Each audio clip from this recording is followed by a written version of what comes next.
Our next speaker began his professional career as a chemical engineer and a high school science teacher. He then spent a year at the Australian Federal Police Forensic Laboratory before he moved to the University of Canberra. He lends his interest in genetics to forensic investigation.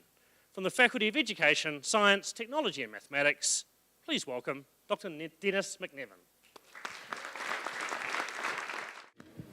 So imagine that you've just spent years in jail or on death row for a crime that you didn't commit.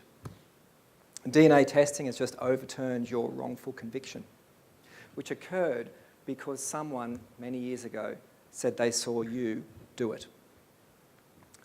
So, eyewitness identification has been identified as associated with 70% of such wrongful convictions by the Innocence Project in the US. In fact, much published research has shown that it is unreliable. DNA, on the other hand, has the potential to provide a much more accurate description of the offender. And that's because we're made up of a mix of DNA from our parents and our grandparents, as shown by the image in the top left of this screen. At the University of Canberra, we're establishing a genetic ancestry lab to provide police with the ability to make a picture of the donors of DNA found at a crime scene. This will enable them to narrow a large pool of suspects to Europeans with brown hair and blue eyes, for example. We've developed algorithms or methods to predict the ancestry of a DNA donor, as shown by the image in the bottom right of this screen, where each dot represents an individual colour-coded according to their ancestral population. $11,000 will give us the reagents to process 96 samples in our lab. That's 96 cold cases where we can give police the resources to fight crime and reduce the number of wrongful convictions in our criminal justice system in Australia.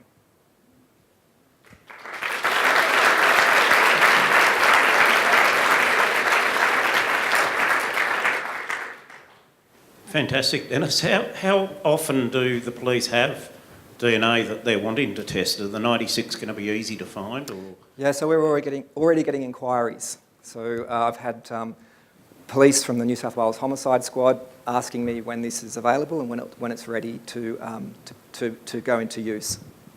And if Ancestry can do it for $150 a sample, how come you can't? Sorry, what's it? I was looking up on my phone, the kids gave me my Ancestry. Oh, ancestry.com. Yeah. Yeah. Okay, well look, actually that's a good question. So why not ancestry.com? Well, because ancestry.com use a different technology. They survey the whole genome and they unlock all this medical information about the DNA donor. And that's got privacy issues because when you send your DNA to a country like America, you're no longer protected by Australian privacy laws. US privacy laws come into effect, and that's got lots of issues for police who don't necessarily want to be able to do that, who may be required to disclose that information because of privacy legislation in Australia.